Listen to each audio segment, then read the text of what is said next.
नमस्कार। आपके अपने कार्यक्रम आपके सितारे में आपका बहुत बहुत स्वागत है। मैं हूं आपके साथ शिखा सिंह और हम आज बात करेंगे मोर पंख के कमाल की। हम आपको बताएंगे कि आखिर मोर पंख कैसे आपकी जिंदगी में कमाल कर सकता है, दशाओं से कैसे मुक्ति करा सकता है। ये सारे उपाय हमें बताएंगे एस्ट्रो रत्न और वास्तु गुरु प्रदीप सोनी जी। प्रदीप जी, आपका बहुत बहुत स्वागत है। जी नमस्कार। तो चलिए शुरू करते हैं आपके सितारे।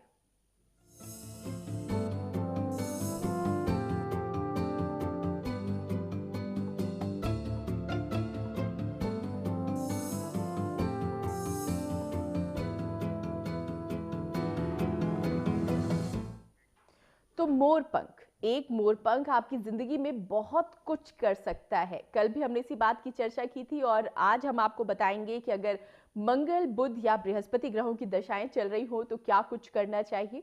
साथ ही साथ अगर आपकी जिंदगी में कोई उलझन है, कोई परेशानी है और उससे उससे छुटकारे का उपाय अगर आप एस्ट्रो रत्न और वास्तु गुरु प्रदीप सोनी जी से चाहते हैं तो आप हमें फोन भी कर सकते हैं। हमारे टेलीफोन नंबर लगातार आपकी टेलीविजन स्क्रीन पर फ्लैश हो रहे हैं। तो हम बात कर रहे हैं मोर पंख के कमाल की। प्रदीप जी, जैसे कि कल हमने बात की कि अगर आप सूर्य की दशा चल रही हो या चंद्र की दशा चल रही हो तो क्या करना चाहिए, वैसे ये कब बात शुरू होती है मंगल ग्रह की दशा चल रही हो तो क्या करना चाहिए, बताइए हमारे दर्शकों। देखिए, सबसे पहले मेरे मित्रों को इस चीज की जानकारी देना बड़ा आवश्यक है कि देववाणी तंत्र के अंदर इस चीज का उल्लेख मिलता है कि मोर के पंख की कैसे सहायता ली जा सकती है अपने जीवन के अंदर। और ये कहा जाता है कि मोर के पंखों के अंदर सभी देवी देवताओं की और त्रिदेवों की शक्ति निहित है और इसका प्रयोग हम अपने साधारण जीवन के अंदर कैसे कर सकते हैं। मोर के पंख का मेरे मित्रों बड़ा महत्व है हमारे जीवन के अंदर, बड़ी शक्तियां निहित हैं, सभी देवी देवताओं की शक्तियां मानी जाती है मोर के पंख के अंदर।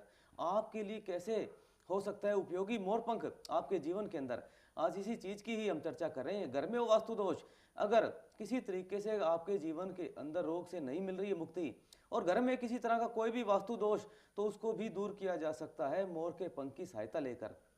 आखिर ऐसे कौन कौन से उपाय हैं जिनको करके हम अपने ग्रहों को पॉजिटिव कर सकते हैं, सारे ग्रहों को फेवरेबल किया जा सकता है आपके जीवन के अंदर। चर्चा की कल हमने सूर्य और चंद्रमा ग्रह की, लेकिन आज हम चर्चा करेंगे मंगल ग्रह की। अगर देखिए आपकी जन्म पत्री के अंदर अगर मंगल विपरीत अवस्था के अंदर है, अगर नीच अवस्था के अंदर है, पावरलेस है, अगर उसका मेलिफिक इन्फ्लुएंस के अंदर अगर मंगल ग्रह है और पॉजिटिव पोजीशन में नहीं है, छठे, आठवें या 12वें घर के अंदर अगर आपकी जन्म पत्री के अंदर मंगल की अवस्था है, मतलब अगर आपकी कुंडली के अंदर मंगल ग्रह विपरीत अवस्था के अंदर बैठे हैं और बड़े योग कारक अगर हैं आपकी जन्मपत्री के अंदर, तो अगर नहीं भी है तो कैसे योग कारक किया जा सकता है। यही मोर का पंख करेगा आपकी सहायता। तो लीजिए 7 मोर के पंख मंगलवार को लेकर आइए और इसके साथ ही साथ रखिए सुपारी, किसी भी थाली के अंदर स्थापित कीजिए और मोर के पंख आपने बांधने हैं लाल रंग के धागे से। जी हाँ, 7 मोर के पंख लाकर मंगलवार को लाल रंग के धागे से बांधकर और साथ में 7 सुपारियां थाली के अंदर रखिए और इसको गंगा जल से छिड़क कर 21 बार इस मंत्र का कीजिए जाप। मंत्र इस प्रकार है, ओम भूपुत्राय नमः जागरे स्थापय स्वाहा। इस मंत्र का अगर आप जाप करते हैं 21 बार, उसके बाद में उन मोर के पंखों को अपने घर में, दुकान में, ऑफिस में या मकान में कीजिए स्थापित। और स्थापित करने के बाद के अंदर आपके मकान के अंदर जितना भी वास्तु दोष क्यों ना हो, क्योंकि मंगल माने जाते हैं भूमि पुत्र को भी। अगर आप व्यवसाय करते हैं किसी भी क्षेत्र के अंदर, होटल अगर आपका व्यवसाय है, साथ ही साथ जमीन जायदाद प्रॉपर्टी के व्यवसाय से, कंस्ट्रक्शन की लाइन से, अगर रियल एस्टेट की लाइन से अगर आप जुड़े हुए हैं और मंगल को अगर आप पॉजिटिव बनाना चाहते हैं, तो इसी प्रकार इन मोर के पंखों को इस मंत्र से जागृत कर और स्थापित कीजिए अपने ऑफिस के अंदर, ताकि आपके कंस्ट्रक्शन की जो लाइन है, अगर आप रियल एस्टेट की लाइन से जुड़े हुए हैं तो मंगल को बनाइए अपना मित्र और इस मंत्र की सहायता से जागृत कीजिए मंगल को और स्थापित कीजिए अपने ऑफिस के अंदर, तो बड़ी अच्छी परिस्थितियां बनेगी। उसके साथ ही साथ 2 पीपल के पत्तों के ऊपर अक्षत रखकर भगवान को, मंगल ग्रह को अर्पण करिए। और साथ ही साथ जब आपके मंत्र पूरे हो जाएं तो बूंदी का प्रसाद अवश्य चढ़ाइए मेरे मित्रों। थोड़ा सा बूंदी का प्रसाद लेकर बांट दीजिए अपने घर में, ऑफिस में, दुकान के अंदर। और इसके साथ ही साथ मंगल ग्रह होंगे आपके लिए बड़े सहायता कारक। जी बिल्कुल। और हमारे तमाम कॉलर्स प्रदीप जी जुड़ रहे हैं हमारे साथ। अंबाला से एक कॉलर जुड़ गए, राज बहादुर जी, अपना सवाल पूछे। हम अपने सभी दर्शकों से बार बार यही कहते हैं, जब भी आप हमें कॉल कर रहे हैं अपने टीवी का वॉल्यूम म्यूट कर दें ताकि आप हमें सही तरीके से सुन सके और हम भी आपको सही तरीके से सुन सके। राज बहादुर जी, पहले अपनी टीवी का वॉल्यूम म्यूट कीजिए और फिर अपना सवाल पूछिए। और हमारे साथ एक और कॉलर जुड़ गए हैं, सत्यवान जी। सत्यवान, पूछिए अपना सवाल। हेलो जी सत्यवान जी, पूछिए अपना सवाल। नमस्कार जी। नमस्कार जी सत्यवान जी। मैं आर्थिक परेशानियों के कारण गिरा हुआ हूँ। सत्यवान जी, अपना जन्म का समय, जन्म का स्थान और जन्म जन्म की तिथि बताएं। जन्म का स्थान दालमवाड़ा है जी। जी, जन्म तिथि। जन्म तिथि याद नहीं जी। जी जी, कोई बात नहीं सत्यवान जी। प्रश्न कुंडली एक ऐसा साधन है जिसके माध्यम से बताया जा सकता है कि आपकी जन्म पत्री के अंदर और आपके भविष्य के अंदर कितनी अनिश्चितताएं हैं। सत्यवान जी हाँ। आपको बताना चाहते हैं, आपकी जो जन्म पत्री लगन कुंडली जो प्रश्न कुंडली बनती है उसके अनुसार अभी थोड़ा सा वक्त आपके जीवन में और लगने की संभावनाएं हैं। आपको थोड़ा इंतजार करना पड़ेगा जुलाई तक। जुलाई के बाद में ऐसी परिस्थितियां बनेगी जिसके अंदर परिवर्तन अवश्य आएगा। जुलाई तक किया जाए सवाल इस बात का, क्योंकि 6 महीने पड़े हैं जुलाई को आने में, तो 6 महीने तक आपका बिजनेस और व्यवसाय कैसे चलेगा। पीले रंग के नींबू कम से कम 400 ग्राम लेकर आइए और उसको जल प्रवाह कीजिए वीरवार को शाम को सूर्यास्त होने के बाद में और रात होने से पहले पहले। एक साल में एक बार अवश्य इस चीज़ का उपाय कीजिए मेरे मित्रों। जो हम बताते हैं आपको एक वर्ष में एक बार उपाय करना है, उसका अर्थ यह है कि आप अपने जन्मदिन के बाद में उस उपाय को दोबारा जरूर दोहराइए। एक वर्ष का अर्थ है आपके जन्मदिन से।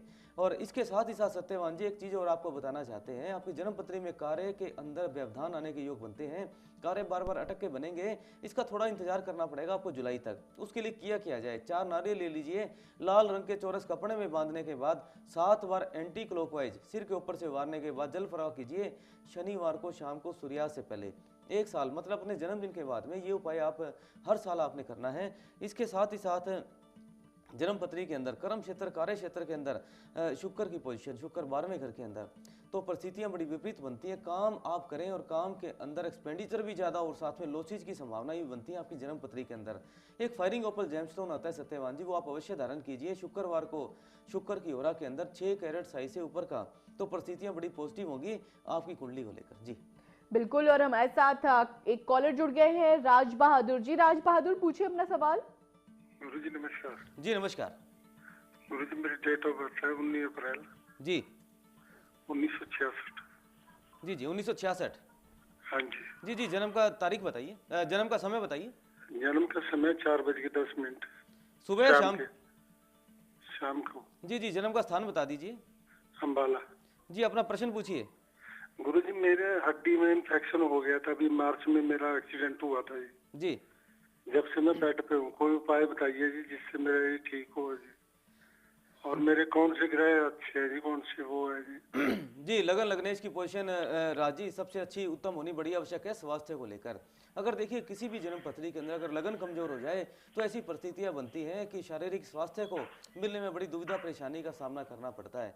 आपकी जन्म पत्री के अंदर लगन लगनेश नीच अवस्था के अंदर तो ऐसी परिस्थितियों का निर्माण होगा जिसके कारण आपके स्वास्थ्य को लेकर निश्चित तौर पर चिंता करने की आवश्यकता भी है। ऐसे योग भी बने हुए हैं आपकी जन्म पत्री के अंदर कि स्वास्थ्य को लेकर बड़ी परेशानी का और दुविधाओं का सामना करना पड़े। देखिए अगर लगन कमजोर हो तो स्वास्थ्य के अंदर बार बार चिंताएं परेशानियां उभर कर सामने आती हैं। नाड़ियों में नसों में दिक्कत की संभावना आपकी जन्म पत्री में निश्चित तौर पर बनती है। एलर्जिक प्रॉब्लम और साथ ही जन्म पत्री में स्किन की परेशानी, इन सभी दुविधाओं का आपको सामना करना पड़ेगा। सांस की समस्या, अगर बुध ग्रह कमजोर पोजीशन में हो तो सांस की समस्याओं से भी जूझना पड़ सकता है अपने जीवन के अंदर। किया क्या जाए? पन्ना नग अवश्य धारण कीजिए गोल्ड के अंदर बुधवार को बुध की होरा के अंदर। और इसके साथ ही साथ देखिए अगर हड्डियों में अगर दिक्कत आती है तो मान लीजिए सूर्य के ऊपर प्रभाव हो चुका राहु केतु और शनि का, सूर्य को स्ट्रॉन्ग करना साउंड करना बड़ा आवश्यक आपकी जन्म पत्री के अंदर भी।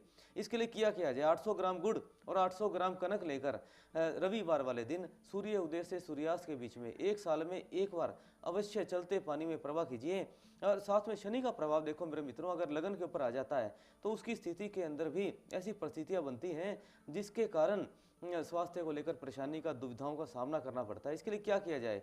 आप एक काम कीजिए, एक स्टील की कटोरी लीजिए या लोहे की कटोरी भी ले सकते हैं आप, उसके अंदर सरसों का तेल डालकर शनिवार को कीजिए शनिदेव के मंदिर में अर्पण। और इस मंत्र का जाप अवश्य कीजिए जब आप तेल अर्पण करते हैं। तेल अर्पण करने से पहले अपना चेहरा भी तेल में अवश्य देख लीजिए। मंत्र इस प्रकार है राजी, ध्यान से सुनिए। ओम शम शनिश्चराय नमः, ओम शम शनिश्चराय नमः, इस मंत्र का जाप कर सकते हैं। या लंबा एक मंत्र आता है, थोड़ा सा अगर आप करना चाहें तो वो भी कर सकते हैं। ओम प्राम प्रीम प्रोम स शनिश्चराय नमः, इस मंत्र का जाप कर कर तेल अवश्य चढ़ाइए शनिदेव के अंदर मंदिर में जाकर। 5 बार चढ़ाना है आपने। और 5वें शनिवार को जब आप तेल चढ़ाएं तो कटोरी वहीं छोड़कर चले आएं। ये उपाय कीजिए, उसके बाद में सुधार अवश्य होगा आपके स्वास्थ्य को लेकर। जी बिल्कुल। और एक और कॉलर जुड़ गए हैं पलवल से, राजेंद्र जी। राजेंद्र जी पूछिए अपना सवाल। या खोल दे दराज। जी गजेंद्र, पूछिए अपना सवाल।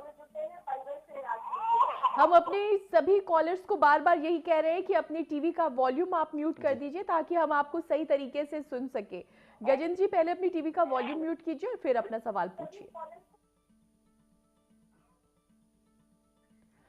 तो गजेंद्र जी नहीं है फिलहाल, इनसे संपर्क टूट गया है प्रदीप जी। और हम यहाँ पर एक छोटे से ब्रेक के लिए रुक रहे हैं। ब्रेक के बाद भी जारी रहेंगे आपके सितारे। जी।